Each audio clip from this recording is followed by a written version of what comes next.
Here in Smithfield, Rhode Island, locals fill the Beef Barn to the rafters. This casual eatery has a big menu and a fun layout. There's a chicken coop, an old silo. The original silo from your family's original barn in North Smithfield, right? So we're going back to what, the 1920s? 1920s, yeah. Yep. Right? It's over 100 years old. But none of this is what makes the Beef Barn beloved in these parts. People flock here for the deal on the roast beef sandwiches, says owner Mark Brancho. You know, you have to keep your prices low and work hard. Just how low? The roast beef is $4.75. It's 4 ounces of roast beef on a toasted roll. You can get doubles, you can get triples if you want. I think the record's 17 sandwiches. One guy ate 17 sandwiches. May he rest in peace. Yeah. Keep the price at $4.75 for a roast beef sandwich. People are shocked by that. Nobody would be surprised if you jumped it up to, what, $6.75, $8.75. We sell a lot. We sell a lot of volume. A lot of out-of-towners will say, you know, how come it's so cheap? I go, I can put a surcharge on your check if it makes you feel more comfortable. That's what I always say to them. Some devoted beef barners eat here 2 or 3 times a week. Robert Lavallee is one of them. Everything's good here. The steaks are good, the roast beef, the hamburgers. I mean, you can't beat this place. I come with my girl and my grandson, and you leave here with like $22, $23. It's unbelievable. It's good. Well worth the money. An affordable roast beef sandwich wasn't Brancho's idea. It was his dad's back in the 1960s. My father got the idea. He did a lot of construction, so he would drive on Route 9 in Shrewsbury, and there was a guy with a trailer, and he would just sell roast beef sandwiches. That's all he sold.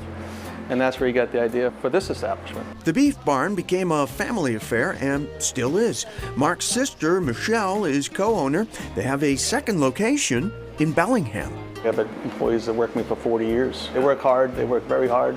All so the rest of us can scarf down lunch for less than $5. So Mark, this is the basic. This is the signature sandwich. The $4.75.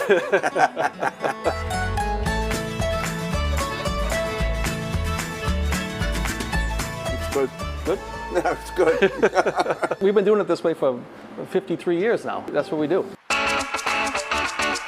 We love to look for second-generation spaces, right? There's so many spaces that are shuttered restaurants and spaces that can be reused instead of doing new construction. From the outside, Nan's Kitchen and Market may look familiar. We just thought it would be super cool to take a Wendy's and come in with a better chicken sandwich and take what was a fast food restaurant and do something a little bit different. A quick trip around the building confirms its fast food roots. This is the only takeout window that's allowed to be in the town of Southborough because it's grandfathered in. Inside, some vestiges remain, reminders of what used to be. Wendy's makes really great kitchens. This is where you used to place your order. The menus would have been up on that wall. Chef and co-owner Jordan Mackey says it was the perfect place for Nan's to open its second location. I wanted to cook food that halfway through eating it, you're like, I can't wait to come back and eat this again. So we decided that comfort food is what we wanted to do. Jordan and his wife Rihanna opened the first Nan's in Stowe after the pandemic forced them to close their restaurant, 29 Rustic Mediterranean in Sudbury. Within a couple of months, the concept had become more successful than our original restaurant was even before COVID, and it seemed like this is what people wanted, was really simple food. It was a welcome 180 for Mackey, who'd spent the majority of his career in fine dining. We're bringing this white chef coat kind of level of creativity to how we handle the vegetables and how we cook things from scratch. The veggies span every color of the rainbow, served alongside comfort cuisine, biscuits, and Nan's signature fried chicken. The chicken is made to order. That requires ordering 2 hours in advance.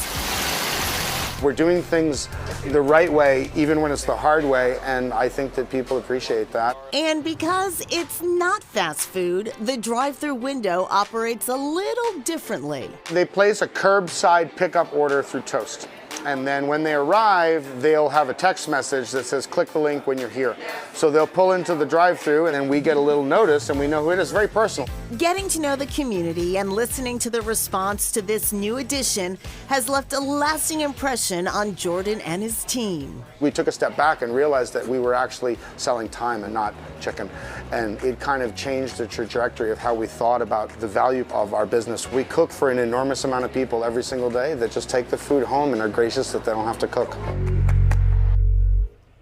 And Nan's has expanded. In addition to Stowe and Southborough, they recently opened a new location in Westford, and they're planning another in North Andover this year. And while the menu prices are higher than typical drive-through fare, so is the food. And nearly everything on the menu is under $20.